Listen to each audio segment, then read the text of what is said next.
Hello and welcome to the Property Show Budget Special.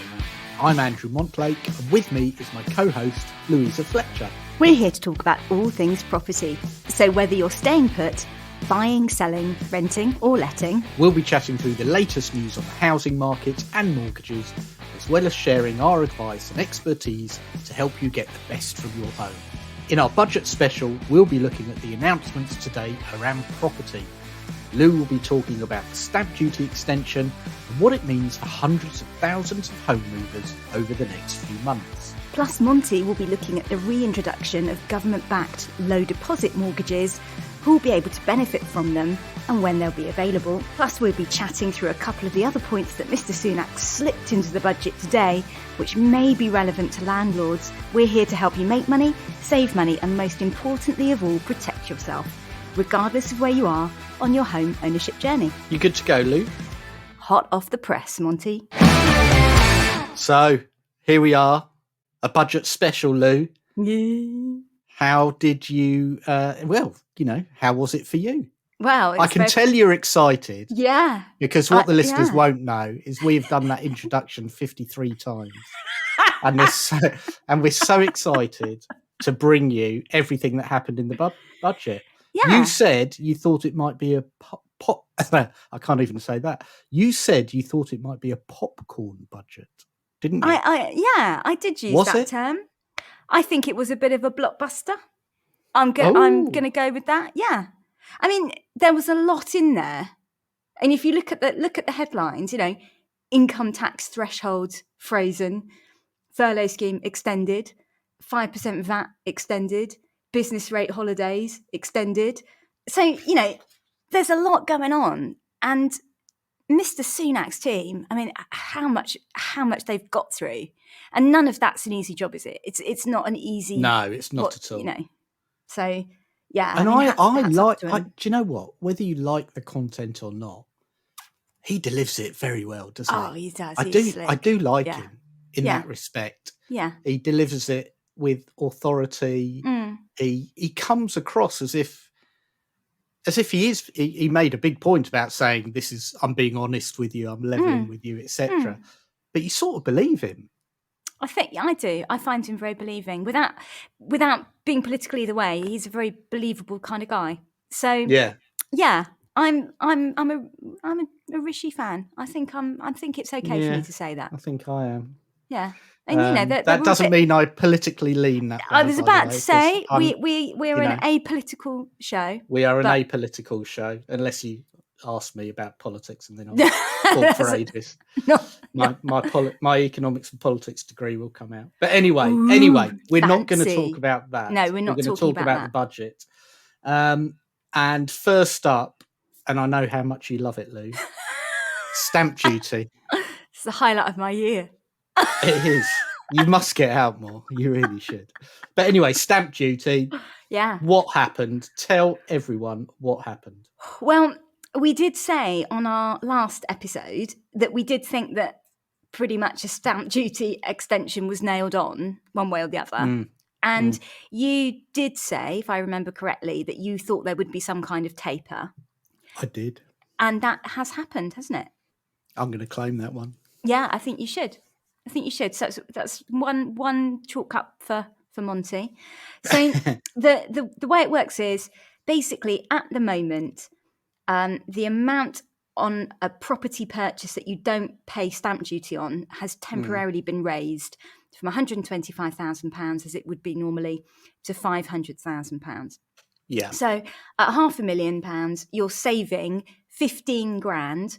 So if the property that you're buying costs over that, then you'll receive a reduction on whatever stamp duty you do end up paying of £15,000. So this is for everybody, remember. So this is for home movers, landlords who are purchasing a buy-to-let property, people buying second homes, etc. So the big thing to check, of course, with all of those sort of secondary ones is that if you're not buying it as your main home, then the additional sort of 3% levy will apply. Okay. And that's 3% on top. That's 3% on what top you'll of be paying. Yeah. But you do get your maximum 15 grand saving on the basic rate. Okay. So stamp duty was due to end on March the 31st, and we were all worried about a cliff edge. Correct. So the problem has been that the stamp duty scheme has been so successful, so many people thought it was a great idea that they've bundled on in, and there aren't enough solicitors and surveyors and mortgage brokers and mortgage lenders to physically kind of process all the transactions. So it's led to everything taking much longer than normal. So for context, you'd expect something, and you'd sort of say 10 to 12 weeks, wouldn't you, normally? Maybe 14, depending on the searches. But the average is running at sort of over 5 months at the moment. Is that the average now? Yeah. Blimey. Yeah. Well, that's longer than I thought. So I had some figures sent to me today from property data company called 20CI, who said, get this, there are currently just over 580,000 residential sales in progress. Blimey. Right? And of those, only 374,000 would probably complete their purchase by the 31st of March. So that's a big old gap. That's a big old gap. So what's changed today? So the measures that are in place at the moment that were going to come to an end on the 31st of March are now being extended to the end of June. So between now and the end of June, if you complete on your purchase, you can still save that maximum of £15,000 on your stamp duty, but you must complete before the 30th of June.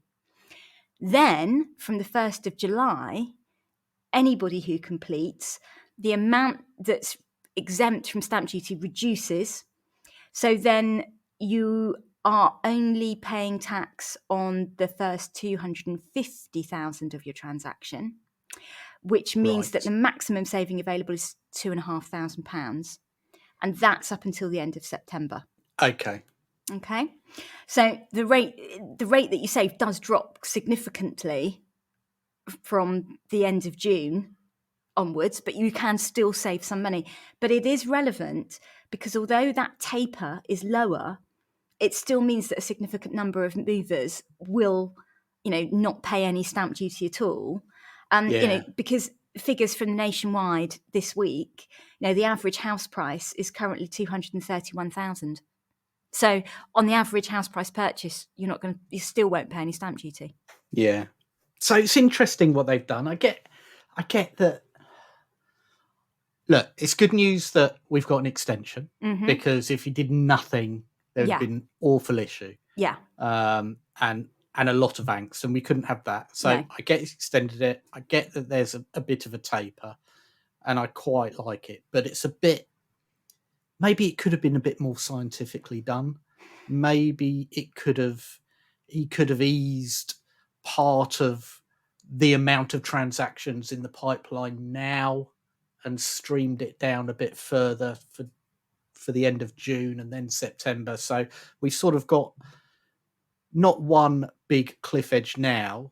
We've got a slightly less big cliff edge in June, and then we've got a little cliff edge in September. Then, so you've got little cliff edges still, and I think I could probably hear weeping from conveyances all over the land as this was announced. Thoughts with our brothers and sisters in the conveyancing industry. Yeah. But look, they have done something. And, I was going to say, and it's better than nothing. It's better than nothing. Yeah. It for the property industry as a whole, and for anyone out there looking at buying and worried about it, at least you know that you're not going to lose out. Yes, and I think that's, as you say, anything is better than nothing, right? Yeah, that's good. So, Monty, your turn. Yes.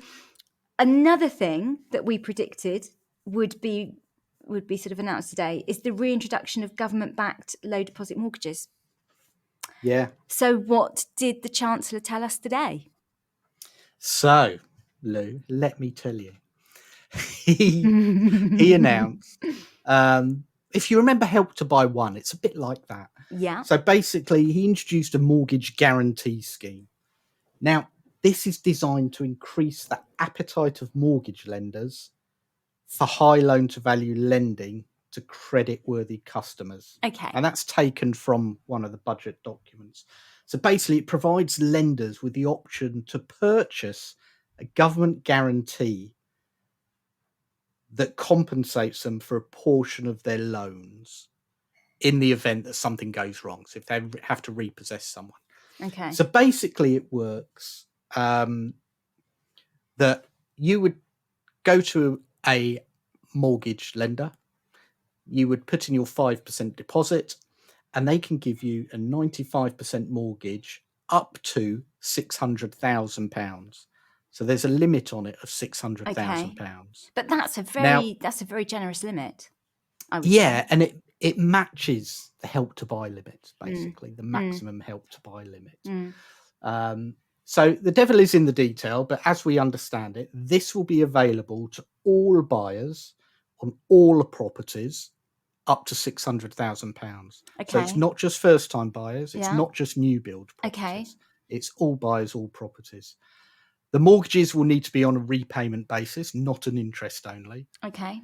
And all the participating lenders will also be required to offer a 5-year fixed rate product. Oh, okay. Right. So it's about trying to get people onto the housing ladder. Yeah. That you'll still need to go through the normal affordability. Okay. So it might even be that actually there are slightly stricter rules around maximum income multiples on these loans. That makes sense because of the low deposit. Yeah. Yeah. So we think that'll probably be about 4.49 times, 4.5 times the income, probably. So it's going to be interesting to see. He actually name checked HSBC, Santander, Lloyds, NatWest, and Barclays. Yeah. That will come out with these mortgages, and Virgin Money following on. They won't be available until the 1st of April. We haven't got any details of the products as yet. Okay. And I know loads of people are already phoning. I was going to say, because that's going to be the next question, I want right? this. What's the rate? Yeah, how much is it? We don't know what the rates are. Yeah. On that question, however, we've talked about mortgage rates for a time, and 90% rates are around about 3.25%, 3.5% at the moment. Okay. It's very unlikely they're going to be priced lower than them. Okay, but do you think they might be higher than that? I think they might be higher. Okay. I have tried to speak to a couple of lenders to ask, actually, does the guarantee make a difference? Because how the guarantee works is the government gives them a 15% guarantee, basically. So anything above 80% loan to value is guaranteed by the government. Right. So in effect, that's 15% because you're putting in 5% deposit. So we think rates will be around that. They might be higher. They might be around about the same level. I suspect they'll be 3.5% to 4%. Some might start with a 4. So it seems really expensive. Yeah. But again, historically speaking, I'd never dreamt 10, 15 years ago that you'd be offering a 90, 95% mortgage at 3%, 4%. So it is about perspective. It does have to be affordable. You can't rent out the property, so you can't game it. Yeah, I was going to say, it has to be your only property. Yeah. Can't be a second home. No.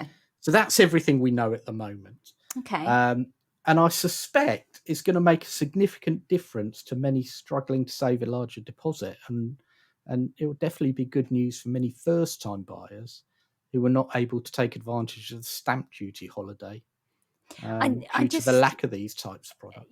Fingers crossed, if it's the right product for some people and it moves them from being a tenant into a position of being homeowners, then awesome. But as you say, it just has to be right, doesn't it? It has to be affordable. It has to work for them. So, but it sounds like it could be going in the right direction. So that's really exciting. Yeah, it should be. I mean, obviously the critics are out already. You've seen share prices and house builders already go up today on the back of this news. And the problem is that all of these things, they do help the market, but they help keep house prices high. So although you're saving on the stamp duty, you're probably paying more for the property, which might actually negate the stamp duty gain. Yeah. And there's no way around that. There's no way around that. It is what it is, unfortunately. There you go. But that's brilliant. Wow, that's some of that I'd not read, so that's fantastic. A brilliant summary. Yeah. Thank you very much. Thank That's you. okay. That's what I'm here for, Lou. Oh, you spotted something, yeah. and I know we weren't going to make this episode too long, but you spotted something around landlords. I did. So tell us quickly about that. So it's potentially for landlords who hold their property portfolios in special purpose vehicles, which is like a special kind of limited company for people not familiar with the lingo. The changes in corporation tax announced today might be significant for people who are landlords, professional landlords with their portfolios in SPVs. And the reason I mentioned it is, so just to recap from the announcement today, so from 2023, corporation tax will increase to 25% for companies with annual profits of over £250,000. Smaller businesses with annual profits of less than 50,000 will remain at the current rate of corporation tax, which is 19%. So that won't change. But the bit in between, there will be a taper. So for companies with annual profits of between the 50,000 and the £250,000, there'll be an upward taper of corporation tax. Now, of course, that's the same for any business, okay? But the reason I'm flagging it is because if you're a landlord and you do hold your property portfolio in an SPV, this could be relevant to you. So when you start to think about tax planning and stuff, note I'm not a tax advisor. Please take specialist advice, etc., etc., etc. This is going to be one to think about. It kind of got slipped in on the list, and I thought, oh, that's interesting, and that's where I got to with it. So yeah. Well, I like that, Lou. That's a little nugget that I missed. So absolutely, we'll share more details on the implications of that. Yes. Once we know more. Yes. But I think that was. I think overall, it was an interesting budget, wasn't it? I mean, we got furlough extended to September, so you know he is showing that they understand it's not going to be just a quick get back to work and everything's going to be rosy in the garden again. And the good things were obviously freezing duty on beer.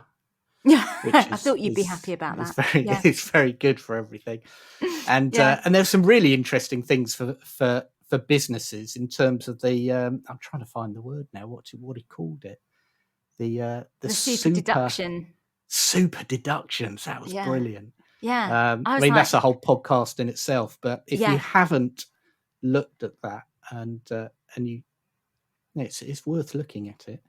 And there's going to be more help for self-employed people, which is great. Yeah. That's all very important.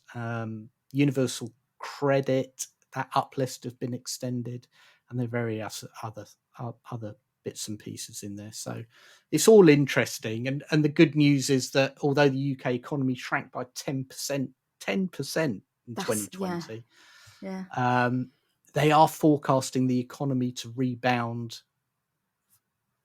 up 4% this year and actually return to pre-COVID levels by the middle of 2022, which is 6 months earlier than they first expected. So that's great news. And if we hit that, won't that be great news for everybody? So it's I must admit, some budgets you kind of come away and you kind of think, well, that's an hour of my life I won't get back, kind of thing.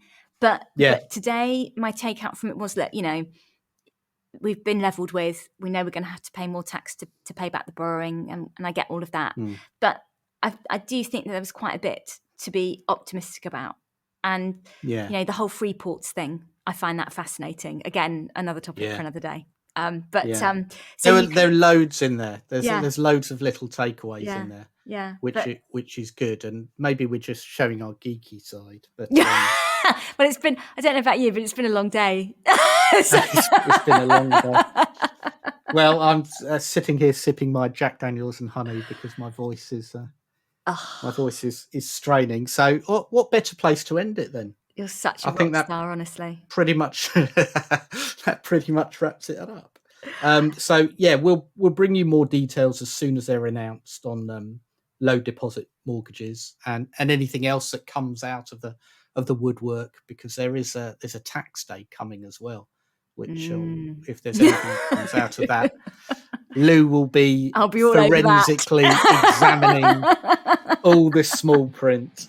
But yeah, in the meantime, thanks so much for joining us. And if you like what you hear, please give us a rating or leave us a review in your podcast app. And don't forget, we're here to help you with your property problems and mortgage dilemmas. So if you'd like our advice, why not drop us an email to hello@theproperty-show.co.uk. And if you want to find the very latest on the property market from the two of us, please give us a follow on social media. You'll find us on Twitter @ThePropertyShowPod. See you next time.